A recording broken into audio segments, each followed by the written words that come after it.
ए संपर्क में अधिक आलोचना करने आम सहित ऑफलाइन जोड़ी अंतर्जातीय व्यापार विशेषज्ञ प्रोफेसर समरेन्द्र बस्ता। प्रोफेसर बस्ता आपको स्वागत करुच्ची कलिंग टीवी को। एक प्रकार युद्ध आरंभ हो सारी ईरान और इज्राएल मध्य आक्रमण दुई जन आक्रमण दुई दुईटी सहर क्षतिग्रस्त बसला। प्रोफेसर बस्ता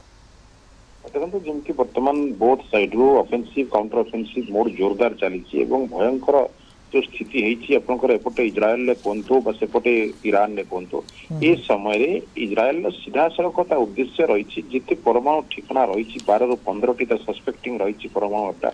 एवं से गुड़ी को से गोटे गोटे कर बर्तमान सीधा सड़क भाव में मारी चलती या द्वारा ईरान रक्तमुखा होगा एवं ता सहित ईरान जपरी भाव में भयंकर भाव में बर्तमान जमी आप सूचना दौते इज्राएल भितर अटैक करिछि जो सिविलियंस मानकर बिल्डिंग पर अटैक होइछि यह सबुठ बड़ आम कहवा अटैक इज्राएल जियोग्राफिकल मैप रे जदि आम देखुछु तेबे इज्राएल अपेक्षा ईरान होछि 75 गुण बड़ तार साइज रे। तेणु वर्तमान दुई जनक भितर जितेबाला युद्ध लगातार चली एठी अमेरिकार इनवॉल्वमेंट जदि आम देखा वर्तमान जमी आज आम कथा होचु ट्रंप जन्मदिन 79th बर्थडे सहित अमेरिकन पैरेड जो चली 250 वर्षर यही समय रे अमेरिका मध्य थ्रेटनिंग देछि ईरान को जे जदि ईरान कौन प्रकार अमेरिकार एरिया उपर अटैक करे तेबे अमेरिकार सैन्य एवं इक्विपमेंट सहित रेडी अछंती एवं ईरान रे एपरी भाव में विनाश करिवे जहाँकि ईरान केबे आगु देखि नथिबो। तेणु एपरी धमक दबा सहित ट्रम्प मध्य आउ गोटे कथा कहउछंती जे जदि तुमे परमाणु डील आम सहित करिवो तेबे हुएत ए युद्धर सीज फायर पई आमे चिंता करिवो नहले इज्राएल जेमिति भाव में अटैक करि चलछि ताहा लगातार चालू रहिबो। तेणु युद्ध में बर्तमान मीडिएशन कथा सीज फायर कथा को दिगर भी देखा जाऊ नहीं एवं जिपरी भाव में भयंकर अटैक चली सिविलियंस उपर कहतु परमाणु अड्डा उपर कहतु एयरपोर्ट उपर कहतु एयरबेस उपर सब जगह बर्तमान वारफेयर जो जोन ड्रोन एवं बालिस्टिक मिसाइल अटैक होची यह बहुत क्षतिकारक एवं आगामी दिन में युद्ध भयंकर भित्तिभूमि जो प्रस्तुत कर चली उभय कंट्री इज्राएल लक्ष्य होची तख्तापलट खामेनेई को गादी हटेबा एवं परमाणु डील निवृत्त करवा। ईरान गोटे प्रकार पणा होची इज्राएल को एपरी भाव में वर्तमान सबक शिखेबा जो कि भविष्य से देश आउ केबे भी एमर्ज हो पारिबो नाही। तेणु एपरी दुई जनकर जो जिद रे वर्तमान लक्ष लक्ष लोकों जो आम देखुचु जो प्रकार फाइनेंशियल कोलैप्स कथा देखुचु जो प्रकार कंट्री गोटे डेवलपमेंट रे बाधा सृष्टि करवा ए युद्धकर मनोवृत्ति न ओरिले आगामी दिन में यह गोटे भयंकर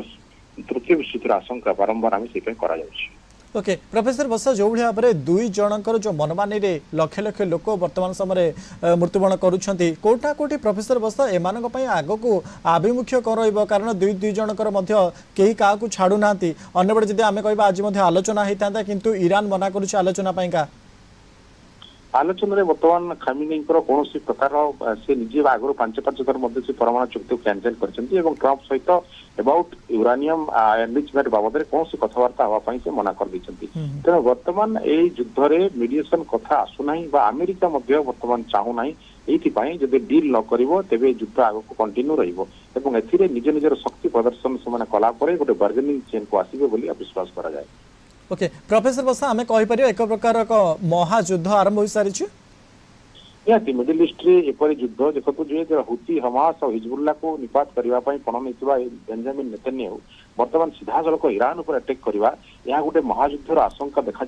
मिडिल ईस्ट जो डिस्टर्बेंस रे वर्तमान इनवॉल्वमेंट देखो एपटे आप ईरान शत्रु अनेक सेपटे जोर्डान कहतु सेपटे आप साउदी अरेबिया कहतु से माने केबे भी ईरान सहित भल संपर्क नुह। तेणु आम अमेरिका सहित ब्रिटेन फ्रांस एमाने वर्तमान इज्राएल सहित सीधा सड़क साथ देवे एवं चाइना नॉर्थ कोरिया आपणकर ईरान सहित साथ देवे। तेणु ए समय पक्षभुक्त होगापाई आगामी दिन में भयंकर जो युद्ध आसो से दुई देश को विभिन्न देश माने साथ देवार देखा जमी नाटो सप्लाई चेन जारी रखी 3 वर्ष अधिक राशिया युद्ध में सेहीपरि एठारे भयंकर परिस्थिति सृष्टि होगा संदेह करा निहाती भाव में अनेक धन्यवाद आम सहित अधिक आलोचना करते प्रोफेसर समरेन्द्र बस्ता अंतर्जातीय व्यापार विशेषज्ञ।